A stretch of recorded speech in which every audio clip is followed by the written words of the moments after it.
stretched 100 years. It was a place watered by your tears. And in the end, when your people were all gone, you lived on, Evangeline.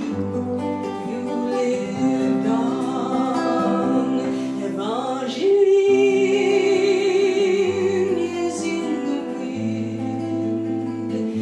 She's in the rising tides around Cape Blomidon. She is in the mountains high and the valley deep within. Evangeline,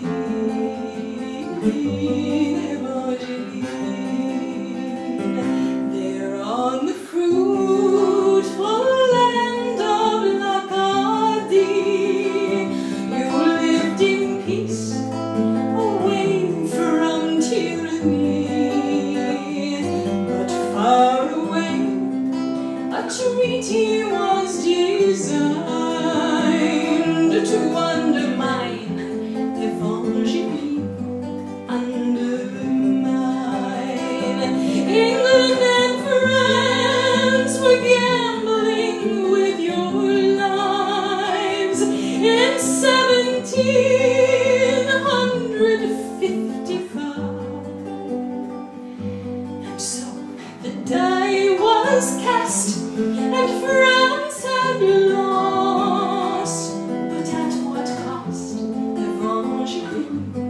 At what cost?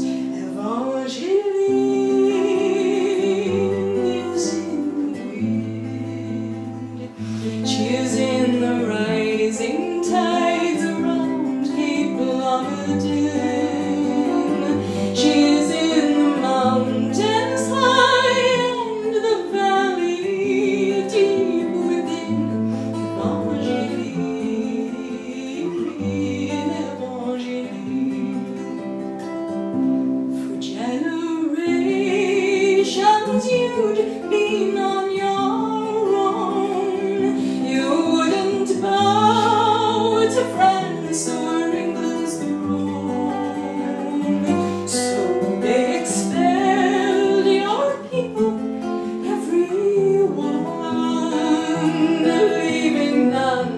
Evangeline, leaving none. 300 years your spirit's been denied because of power and prejudice and pride. You were the first distinct society of l'Acadie, Evangeline, l'Acadie. L'Acadie has lived for 100 years. It is a place fertile from your tears. Until the end, we'll proudly sing your song. You live on, Evangeline. You live on. Et l'Acadie survit, Evangeline. Le long des champs, des marais, des collines, tes enfants rêvent et nus font ton éloge. Pour nous, tu vis toujours, Evangeline. Evangeline parle dans le vent et dans les marais par beau temps. Mouvez-on du fond des vallées, du haut des collines. Evangeline, Evangeline. She is in the mountains high and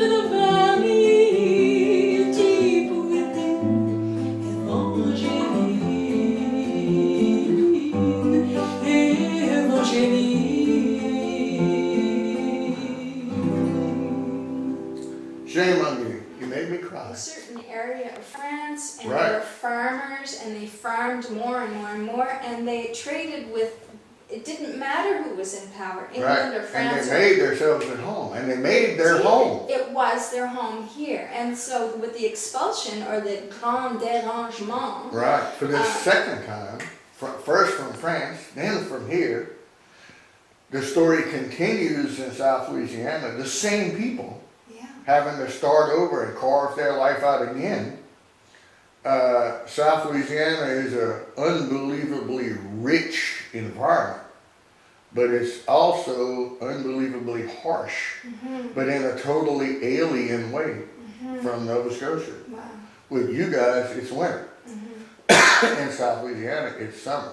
It's yellow fever. It's poisonous reptiles. It's even though it's very bountiful, it's still very hostile. So we have very, very similar, very emotional songs telling the story. I bet. But it's the next chapter. Oh, I can't wait to learn some. So great.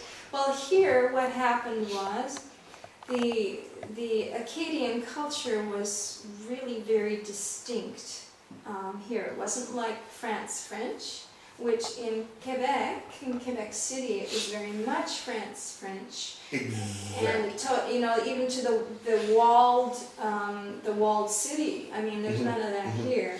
And so what happened here was there was a governor, Lawrence, and after the final battle was won by the English and lost by the French, it was absolutely determined to sponge out the Acadian culture here.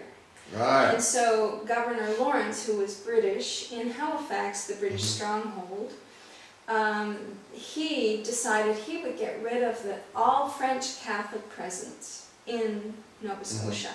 And so he was the one who devised the expulsion.